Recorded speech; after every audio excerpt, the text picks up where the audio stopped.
Kala itu cuma hari sekolah biasa dan aku sedang membereskan lokerku ketika tiba-tiba aku mendengar bisikan pelan dan memperhatikan kalau semua orang sedang menatap sesuatu.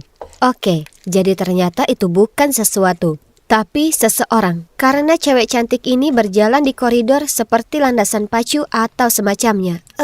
Kenapa semua orang ternganga saat melihatnya, langsung menyambutnya dan menempelkan buku catatan di wajahnya untuk ditandatanganinya. Kupeluk bukuku dan bergumam, astaga, tidak ada yang istimewa darinya. Jadi, namaku Lily dan aku hanyalah cewek biasa. Keluargaku ya normal-normal saja, penampilanku normal, dan status sosialku ya itu juga normal. Aku cuma menjalani hidup, itu saja. Tidak ada hal menarik yang pernah terjadi pada cewek biasa sepertiku. Oh, aku mau jadi seperti cewek-cewek yang berpenampilan sempurna di Instagram. Mereka sangat sempurna dengan kulit bersih, baju keren, dan rambut berkilau.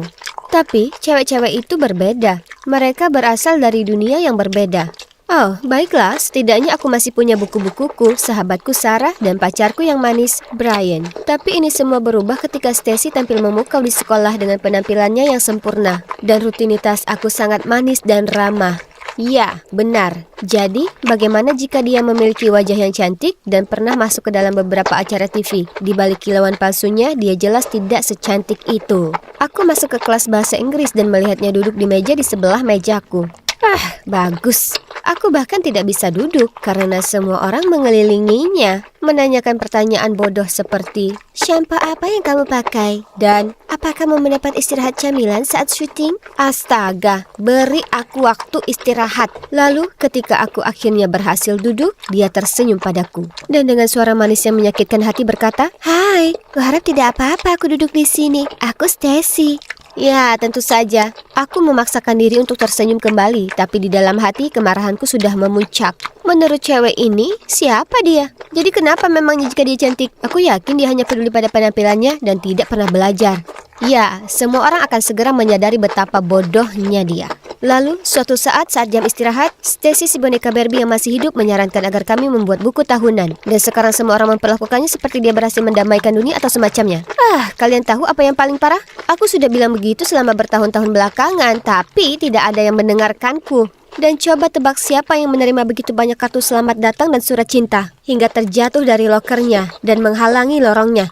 Ya, Stacy. Astaga, sudah berminggu-minggu. Kapan ini akan berhenti? Aku benci cara dia berterima kasih kepada semua orang dan tersipu. Aku perlu berada di dekat orang waras yang tidak mengira matahari bersinar dari dirinya. Dan dia ada di mana-mana. Itu membuatku mual. Tapi syukurlah waktu makan siangnya. Itu menjadi satu-satunya waktu damai dalam sehari bagiku. Saat aku bisa berkumpul dengan Sarah dan tidak perlu mengkhawatirkan Stacy. Tapi, apa ini? Apa yang dilakukan boneka Barbie itu sambil duduk di meja kami dan berbicara dengan sahabatku? Aku berjalan ke sana dan meletakkan nampanku di sebelah Sarah. Oh, hai Lily. Stacy baru saja mengatakan hal yang paling lucu. Bagus, gumamku pelan. Makan siang cobaan berat. Sarah mengabaikanku dan terus menanyakan pertanyaan bodoh kepada Stacy seperti, apa lawan mainmu Kyle sama gantengnya di kehidupan nyata? Dan, bagaimana kamu memadukan rok bermotif dan kaos berwarna?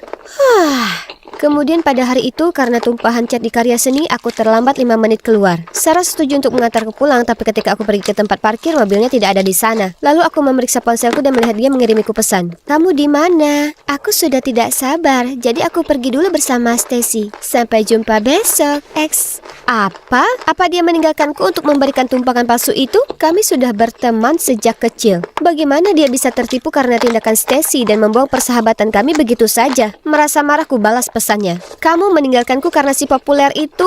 Bagaimana kamu bisa?" Aku mengerti, yang baru masuk, yang lama keluar. Terima kasih banyak. Ponselku berbunyi saat dia menjawab. "Lily, kamu tahu bukan seperti itu.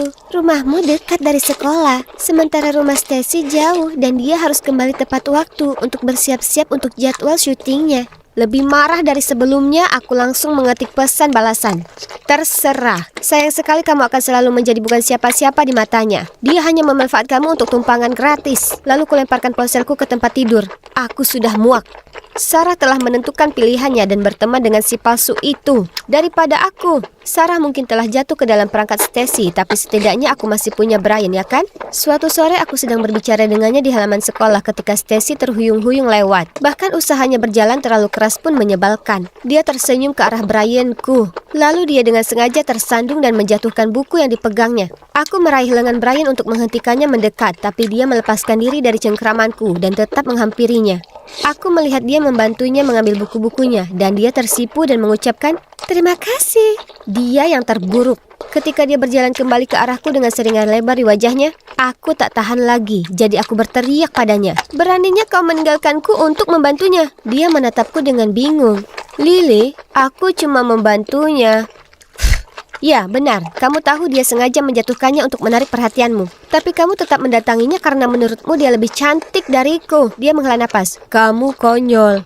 Tahukah kamu, aku tidak bisa lagi menghadapi rasa cemburu egoismu. Anggap saja hari ini sudah selesai. Kita putus. Lalu dia pergi. Aku berdiri di sana mengawasinya, berharap dia menjadi tenang dan kembali. Namun dia tidak melakukannya. Ini semua salah Stacy. Dia telah mencuri sahabatku dan pacarku. Tidak lagi. Ini waktunya untuk menunjukkan padanya bahwa dia tidak begitu sempurna. Aku menelusuri halaman media sosialnya untuk mencari ide. Dan langsung terlihat bahwa dia memikat para cowok dengan perut kencang yang mengendarai sepeda motor. Sangat mudah ditebak. Kutemukan situs web di mana aku bisa memperkerjakan seorang cowok untuk mempermainkan hatinya, lalu membuangnya. Sudah saatnya dia menyadari betapa menyebalkannya merasa tidak diinginkan dan tidak berharga. Hah! Aku menemukan cowok sempurna bernama Josh. Dia berusia 19 tahun, seorang pecandu gym, dan dia punya sepeda motor. Wah, dia mahal, tapi itu sepadan kan? Aku mengatur untuk menemuinya di kedai kopi setempat, dan ya ampun, dia bahkan lebih tampan di dunia nyata. Aku berharap bisa menggunakan uang ini untuk menjadikannya milikku. Jadi kesepakatannya adalah dia akan menggoda Stacy, membuatnya sangat mencintainya, dan kemudian putus dengannya. Senin berikutnya aku keluar dari sekolah dan melihat motor Josh diparkir di dekat gerbang sekolah, sambil memegang helmnya dan tampak seperti dia seorang bintang film. Tentu saja, setiap cewek menatapnya, tapi dia langsung menuju Stacy. Lalu, 1 minggu kemudian, aku melihatnya menjemput Stacy dari sekolah. Wah, aku tahu itu. Aku telah memilih orang yang tepat. Josh adalah seorang penakluk wanita. Mereka terlihat sangat dekat dan aku harus mengingatkan diri sendiri kalau dia hanyalah seorang aktor dan dia melakukan pekerjaannya. Dia pasti akan sangat patah hati. Tapi beberapa minggu kemudian dia masih menjemputnya.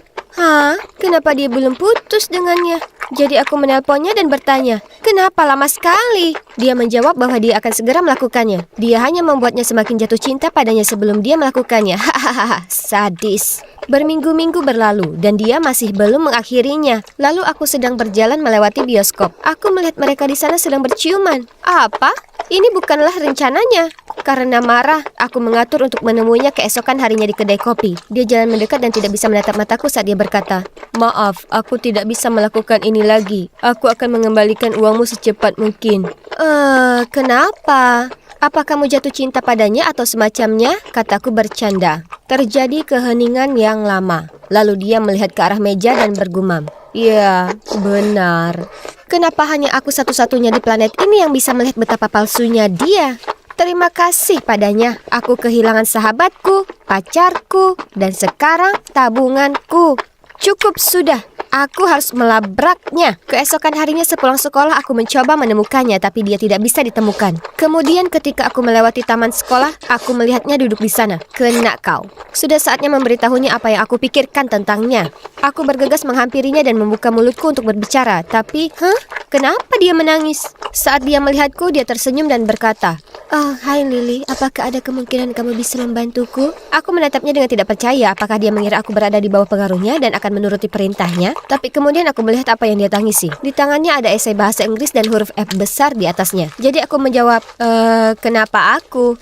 Kamu pintar sekali. Kamu menjawab semua pertanyaan di kelas dengan benar. Aku tidak ingin dihakimi berdasarkan nilai burukku. Itu sebabnya aku tinggalkan sekolah lamaku. Anak-anak lain menyebutku si cantik tanpa otak. Aku pindah ke sini untuk memulai awal yang baru. Tapi sekarang aku masih gagal. Oke, jadi pada saat itu aku menyadari bahwa ada hal-hal yang aku kuasai. Nilaiku bagus, dan aku cukup hebat dalam mengingat fakta. Aku begitu dibutakan oleh rasa iri hingga kehilangan fokus pada hal-hal ini dan hanya melihat apa yang tidak kumiliki. Semua ini bukan salah Stacy. Dia tidak pernah benar-benar melakukan hal buruk kepadaku. Aku mengarang semuanya di kepalaku karena aku iri padanya. Jadi aku duduk di sebelahnya dan berkata, tidak ada yang akan memanggilmu seperti itu karena aku akan membantumu belajar. Kamu mau? Dia memberiku senyuman penuh harap dan aku mengangguk. Terima kasih banyak. Dia memelukku. Jadi begitulah cara Stacy berubah dari musuhku menjadi temanku. Dia sebenarnya cewek yang sangat manis dan baik hati. Tidak heran mengapa semua orang sangat mengaguminya. Dan aku salah menilai dia dari penampilannya dan tidak memberinya kesempatan yang adil. Dia masih bersama Josh dan dia tidak tahu kalau aku mempekerjakannya untuk menghancurkan hatinya. Tapi hey, dia sekarang punya pacar keren yang memujanya. Jadi itu bisa dianggap sebagai kompensasi, ya kan? Brian dan aku masih putus. Tapi kalau dipikir-pikir, mungkin ini yang terbaik. Aku tahu aku bereaksi berlebihan, tapi dia menyerah begitu saja. Dan iya, aku mau mencari cowok yang tidak melakukan itu. Kalau masalah Sarah, aku pergi ke rumahnya dengan tas penuh permen favoritnya dan aku meminta maaf karena telah menjadi orang yang cemburu. Beruntungnya aku, dia memaafkanku. Sekarang, Sarah, Stacy, dan aku telah menjadi teman baik. Sarah dan aku sama-sama membantu Stacy belajar dan dia memberi kami tips fashion. Dan tahukah kalian, aku menyadari bahwa aku cantik. Aku hanya perlu menemukan gayaku. Jadi akhirnya aku belajar bahwa tidak ada orang yang sempurna. Kesempurnaan hanyalah ilusi. Yang penting kita merasa bahagia dengan apa yang kita miliki dan tidak pernah berhenti memperbaiki diri. Jadi jadilah dirimu sendiri dan biarkan orang lain berkonsentrasi untuk menjadi diri mereka sendiri.